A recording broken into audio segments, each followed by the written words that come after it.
From my perspective, I think there were two major updates in the cervical cancer screening. The first one being our recommendation now that primary HPV is the preferred method compared to the other methods of testing. And the second is now the self-collection, whether it's performed in the clinical setting or at home based on with an FDA approved, and the recommendations for how to do that and what needs to be in place. So those are really the two as we look to provide and make recommendations about the best way to screen and identify people at risk for cervical cancer and get it out to people that otherwise wouldn't have access to these methods.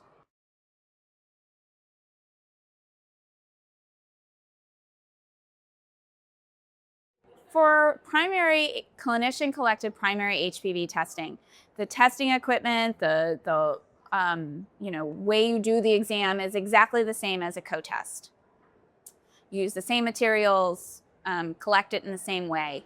What might need to be different is ordering through your electronic medical record to your lab to make sure that your lab has processes in place for primary HPV testing that then reflexes either to cytology or dual stain testing.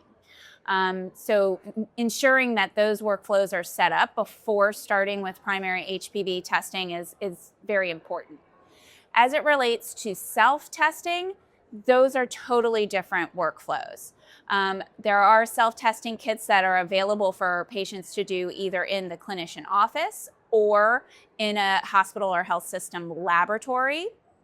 There's also at-home testing.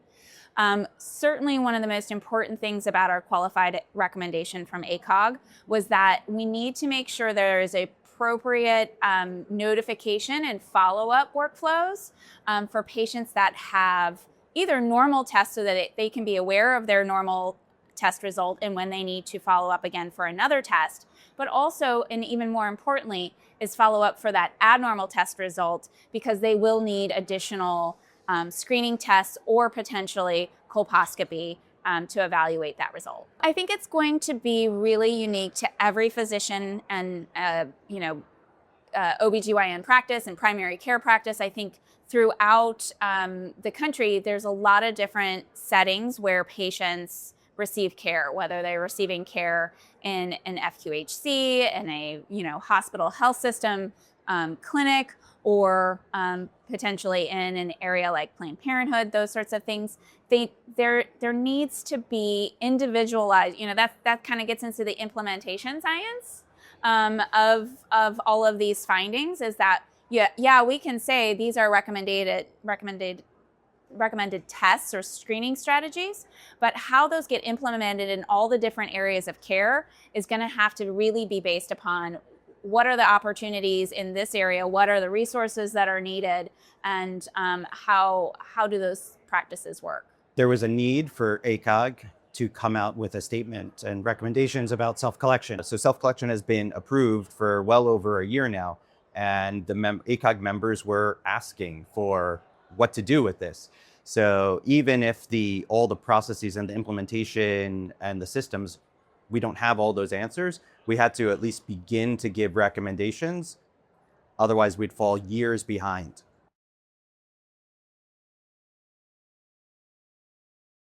What we know about cervix cancer is that the vast majority of people that get cervix cancer have never been screened or are underscreened.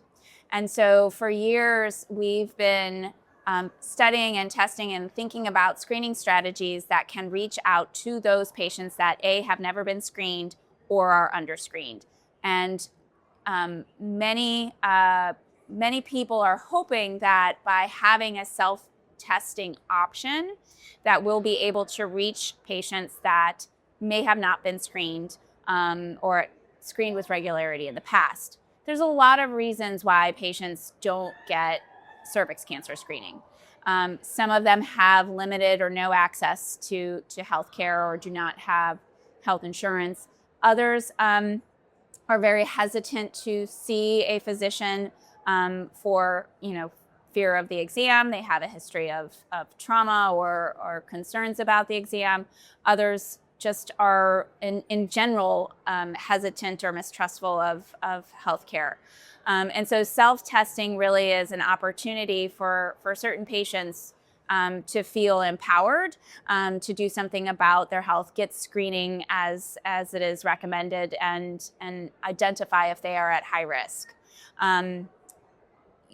The key here is that we still need, because if this test is positive, those are the patients that we're trying to reach and the patients that we're trying to make a difference and identify cancer in those patients. And so I still think that it gets into the implementation, like your question before. There's a lot that's going to happen after the test to make sure that we're really doing all that we can to reduce cervical cancer incidence.